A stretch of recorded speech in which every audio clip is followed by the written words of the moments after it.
Assalamualaikum warahmatullahi wabarakatuh. Selamat datang teman-teman di podcast berani kita, yaitu podcast Belangkon berbicara dari Masjid untuk semua. Kali ini pembahasan kita mengenai, Gen Z kok berdakwah?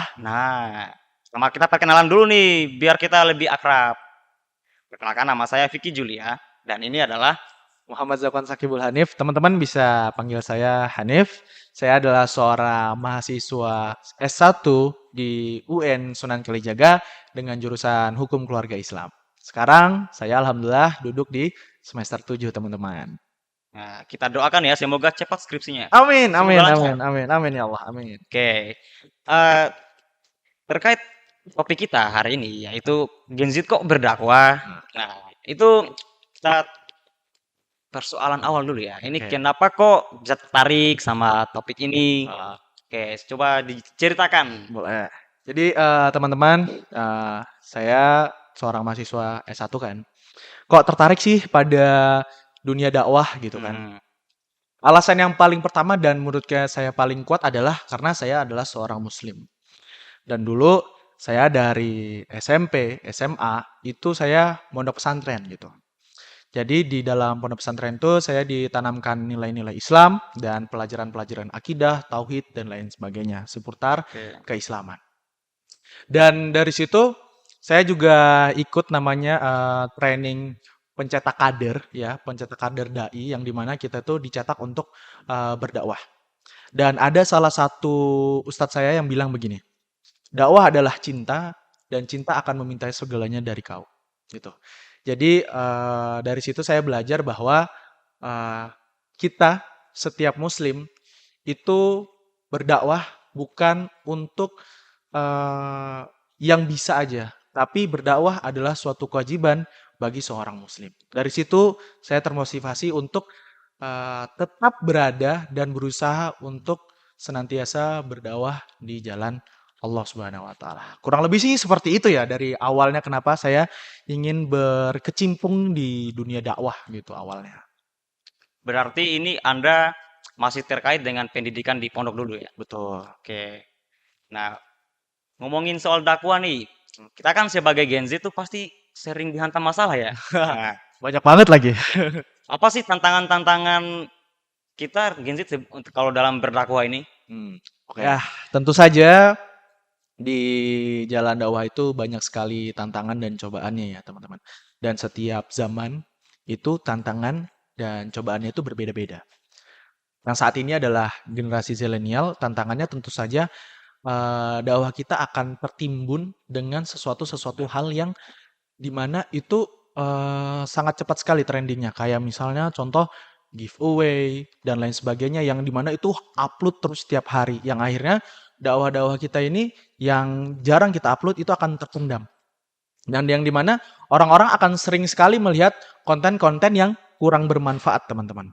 Dan satu sisi lain dari internal kita sendiri adalah bagaimana kita meluruskan niat kita dan bagaimana kita itu tujuan dakwah kita, teman-teman. Gitu. Itu adalah kembali kepada diri kita masing-masing gitu.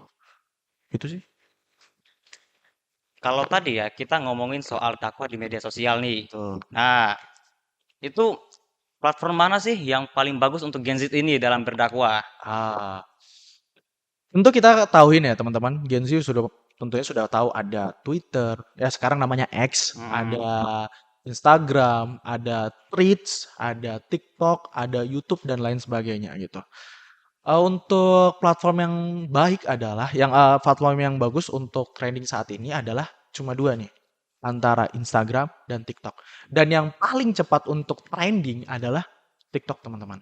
Bahkan anak-anak kecil pun sekarang itu udah punya akun TikTok, udah punya akun Instagram dan lain sebagainya itu mereka udah punya gitu, yang dimana hmm. itu simple dan cepat sekali untuk trending. Ya trending. Nah, kalau misalnya kita bisa memanfaatkan dua platform ini, yang dimana kita itu adalahnya apa? Kuncinya apa? Istiqomah, yang dimana tiap hari kita upload konten tentang dakwah. dakwah itu nggak harus melulu tentang masjid dan lain sebagainya. Hanya misal kutipan quotes atau misalnya kutipan-kutipan dalam Al-Quran yang kita post, tapi itu rutin istiqomah, insya Allah kita akan mendapatkan trending-trending yang di media sosial. Tuh, kurang Oke. lebih antara dua. Kalau nggak TikTok, ya Instagram. Tuh. Gitu sih kurang lebih. Dan untuk melihat konten-konten itu ya, mungkin beberapa dari teman kita mungkin masih bingung ya. Ah, dengan dalil apa dengan dakwah yang dibungkus dengan meme. Bukankah itu terlihat seperti mengada-ngada atau seperti itu seperti dakwah tapi hiburan gitu loh. Oh, iya, Saya iya, itu iya. pendapat Anda gimana? Ya, gini, kadang orang-orang itu membuka platform TikTok atau Instagram itu adalah untuk mencari hiburan, ya kan. Hmm, Nah, di situ peluang kita sebenarnya. Bagaimana sih hiburan ini itu menjadi dakwah gitu loh. Ya, bagaimana meme-meme yang lucu-lucu ini bisa menjadi peluang kita untuk sharing ilmu tentang keislaman, sharing ilmu tentang Al-Quran, sharing ilmu tentang hadis. Itu sebenarnya adalah peluang kita. Bagaimana kita memanfaatkan itu untuk menselipkan dakwah-dakwah kita gitu. Misal, kalau misalnya ada meme yang dimana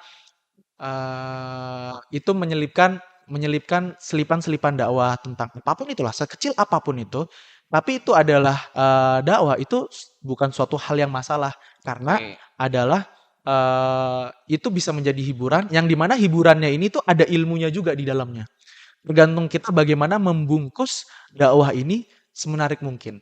Bagaimana kita membungkus nilai-nilai keislaman ini semenarik mungkin. Supaya orang-orang itu mau mendengarkan, melihat konten-konten kita yang menarik ini gitu loh. Karena kalau misalnya kita tuh berdakwah hanya seperti monolog dan ceramah dan sebagainya, itu akan membosankan orang-orang di media sosial atau orang-orang yang pengguna media sosial. Netizen-netizen itu akan cepat sekali bosan karena Ya. monoton sekali gitu.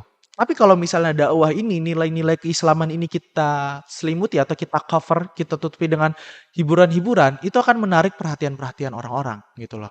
Dimana orang juga mendapat hiburan dan dapat insight-nya gitu loh. Jadi bukan hanya hiburan yang kosong, tapi di situ ada ilmunya juga. Jadi itu adalah suatu hal yang positif kalau misalnya kita gunakan sebagai di jalan-jalan kebaikan gitu. Eh, mungkin teman-teman juga nih pasti masih banyak nih ya yang masih bingung kan tentang pembahasan dari konten-konten ini. Hmm. Terutama saya juga masih bingung nih. Hmm. Eh, Gitu. mengenai dakwah kreatif, Ah. kan meme-meme itu juga kreatif. Nah, tapi kan pasti ada batasannya. Ya. Nah, itu batasannya tuh di mana? Apa mungkin udah melebihi hiburan itu sendiri atau udah ini udah bukan kayak dakwah lagi gitu? Nah, Ah. itu batasnya tuh gimana sih batas-batasnya biar kita tuh nggak nggak Betul, nyentuh betul, itu. betul. Oke, tentu di meme-meme di luar sana tentu sekali banyak banyak banget yang dimana itu sedikit menyimpang, Hmm, sedikit terbuka dan lain sebagainya. Nah, kita harus pandai memilah bagaimana sih meme-meme ini yang masuk ke dalam kategori aman gitu ya. Maksudnya dalam keislaman kan itu tentu aja ada barometer-barometer yang dimana tentang hiburan itu diperbolehkan. Contoh misal kita meme-meme dilarang apa unsur sara, unsur rasis dan lain sebagainya ya teman-teman ya. Itu kan hal-hal yang sensitif lah untuk digunakan gitu. Nah, cobalah cari meme-meme yang dikategorikan aman untuk kita balut dengan nilai-nilai keislaman. Agaknya kurang masuk apabila meme-nya itu mengandung hal-hal yang sensitif yang kita isi dengan suatu hal yang bermanfaat. Agaknya itu kurang masuk. Karena kita ingin menyampaikan sesuatu dengan yang baik, tapi dengan cara yang salah itu juga salah teman-teman gitu. Jadi harusnya kita melakukan suatu hal kebaikan dengan cara yang baik juga gitu loh. Saya yakin pasti di sana meme banyak sekali yang baik dan tidak terlalu sensitif. Pilah dan memilihlah karena keuntungannya kita sebagai Gen Z adalah yang pertama kita tuh kritis. Kita tuh harus pandai memilih yang mana sih yang aman, kategori aman untuk berdakwah dan mana yang tidak gitu. Kita harus cari-cari yang jangan terlalu sensitif gitu. Hmm. Kurang lebih sih gitu maksudnya. Dengerin ya, jangan terlalu berlebihan, nanti diparani lagi. Aduh. Aduh, aduh, aduh, aduh. Terus ini tadi saya mendengar kata kritis, itu Heeh. saya jadi ingat pas saya baca itu ya, Heeh. bagaimana kita menghadapi kritikan eh, para orang-orang Heeh. tua ya, maksudnya Heeh. kaum boomer atau milenial Heeh. yang menganggap dakwah kreatif itu Heeh. sangat santai. Maksudnya Oh. ini bukan dakwah ini terlalu santai. Nah, Heeh. itu gimana cara Heeh. menghadapi kritikan seperti itu? Oke, oke. Teman-teman perlu ketahui, setiap orang ada masanya dan setiap masa ada orangnya. Hmm, Mungkin pada saat zamannya baby boomers atau milenial itu dakwah dengan cara yang ceramah, hmm, kajian, satu arah dan lain sebagainya, yaitu di zaman mereka. Tapi di zaman kita, Gen Z, itu kita harus memanfaatkan bagaimana zaman sekarang ini memperoleh informasi dengan cepat dengan cara media sosial. Dan Gen Z itu orangnya tidak suka apabila hanya mendengarkan gitu loh. Jadi dia pingin juga ada dialog, pingin juga apa namanya ngobrol dan lain sebagainya. Tidak hanya monolog teman-teman. Nah di saat ini bagaimana kita menghadapi krisis itu ya tentu saja setiap orang ada masanya dan setiap masa ada orangnya. Berbeda, berbeda orang, berbeda masa, berbeda penanganannya, berbeda dakwahnya. Kalau misalnya kita dakwah tetap konservatif yang dimana tetap mempertahankan nilai-nilai yang dulu, dakwah kita akan susah diterima teman-teman. Gitu. Apalagi di zaman sekarang yang pakai media sosial dan lain sebagainya, pakai meme dan lain sebagainya. Itu bisa kita gunakan untuk menarik perhatian orang. Tapi tentu tidak menghilangkan nilai-nilai keislaman yang hmm. dimana udah ditentukan dalam syariat gitu. Jangan sampai hiburan-hiburan ini meninggalkan nilai-nilai yang seharusnya kita dakwahkan teman-teman. Gitu, jangan sampai dakwah kita ini tertutupi karena media sosial sekarang ini gitu. Jangan sampai gitu, jangan sampai kita menghilangkan nilai-nilai yang seharusnya kita bawa gitu. Eh, berarti ya kesimpulannya Hmm, bahwa kita sebagai Gen Z jangan takut untuk berdakwah ya betul. kan. Walau kita dikritik sama kaum-kaum yang dahulu kita ya, kita Iya. ini kan Gen Z. Heeh. Masa depan ada di tangan kita. Kita sebagai Apa? penerus Agent of bangsa. change. Ah, Heeh. nice. Agents of itu apa tadi nama itu? Agent of change. Nah, iya itu. Eh, mungkin ya mungkin semuanya mungkin bisa menggali kesimpulan ya dari pembahasan kita kali ini. Ya. Mungkin kita nggak terlalu panjang-panjang dulu lah ya. Ini kan masih perdana. 5 menit lagi loh, 5 menit lagi nih. Waktu 5 menit lagi nih, kita dikasih batas waktu nih. Nah, tapi sebelum kita menutup nih, Nah, harapan Anda, oh gitu. ya, atau harapan kita bersama lah mungkin, Nah, untuk masa depan dakwah kreatif di Indonesia. oh, oke. Gini teman-teman. Yang pertama, jangan takut untuk memulai berdakwah. Karena apa? Ustadz dari Sulaiman itu pernah bilang bahwa segemuk-gemuknya ikan pasti ada tulangnya, sekurus-kurusnya ikan pasti ada dagingnya, ambil dagingnya, buang tulangnya. Setiap orang itu punya kelebihan dan kekurangan. Jangan sampai kita takut untuk berdakwah karena kita masih banyak berdosa. Tapi dakwah itu bukan tentang suci atau tidak, tapi dakwah itu adalah tentang peduli atau tidak. Apakah kita peduli dengan teman kita yang jauh dari Allah? Kita peduli atau tidak? Kalau misalnya kita peduli, ya berarti kita mendakwahkan atau kita mengajak. Dakwah itu artinya mengajak, ya. Kita mengajak teman-teman kita ke dalam jalan-jalan kebaikan. Kita sama-sama berproses. Kita sama-sama berusaha untuk menjadi manusia yang lebih baik.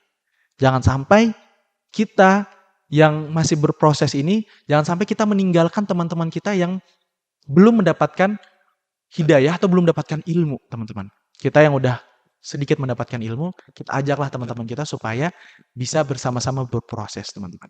Jadi, teman-teman jangan takut berdakwah karena sesuatu yang besar dimulai dari sesuatu yang kecil. Jadi harapannya kita semua bisa memanfaatkan media sosial kita dengan bijak dan isi media sosial kita dengan dakwah-dakwah kreatif. Kurang lebih seperti itu Mas Biki. Nah, oke, dari tadi kita ini sudah membahas tentang dakwah, apa itu Ya, dakwah kreatif, kenapa kita anak muda harus dakwah. berdakwah. Nah, Tapi kita dari tadi, kita nggak tahu nih tips praktisnya. oh, Nah, coba kita langsung tanyakan kepada narasumber kita. nah, Apa sih tips praktis ya sebelum kita menutup podcast nah, kali ini untuk anak muda tuh mulai berdakwah secara oh ya. kreatif? Oke, gini teman-teman. hal yang paling pertama yang harus dipunyai seorang berdakwah apa? Ilmu. Jangan sampai kita itu berdakwah tanpa adanya ilmu. Nanti kita apa yang kita lakukan dan apa yang kita katakan itu jadi sia-sia karena kita tidak punya dasarnya ilmu. Itu yang pertama. Yang kedua adalah berani ngomong, public speaking gitu. Sekecil apapun ilmu, itu cobalah di upload atau cobalah disiarkan gitu. Misal kita hanya tahu hadis murah senyum gitu kan. Tabassumuka fi wajhi ahika sodakoh. Yaitu di-share gitu. Intinya kita meng-share apapun yang kita tahu gitu. Dan yang ketiga adalah berani teman-teman. Jadi jangan takut, pokoknya berani. Kita punya ilmu, kita bisa public speaking, kita harus berani untuk mensyiarkan itu. Itu 3 modal yang paling fundamental yang teman-teman harusnya punya gitu. Atau harusnya latih. Gitu sih kurang lebih Mas Vicky. Ya, intinya mental kita harus kuat. Betul. Mentality. Mentality. Oke. Ya, mungkin itu saja yang bisa kita bawakan pada hari ini ya. Oke. Karena ini mungkin masih perdana ya. Hmm. Ya, terus intinya kita bisa menyimpulkan bersama dari tadi. Kalian juga mungkin bisa menyimpulkan lah. Gak perlu saya simpulkan lagi lah ya. Ya, intinya kita sebagai anak muda, sebagai harapan penerus bangsa, harapan penerus masa depan. Oke. Kita harus mulai pelan-pelan dalam berdakwah. Betul. Ingat tadi katanya siapa Mas Hanif ya, sekecil apapun ilmu kita harus sebarkan kebaikan itu. Amar ma'ruf wa nahi mungkar. Betul.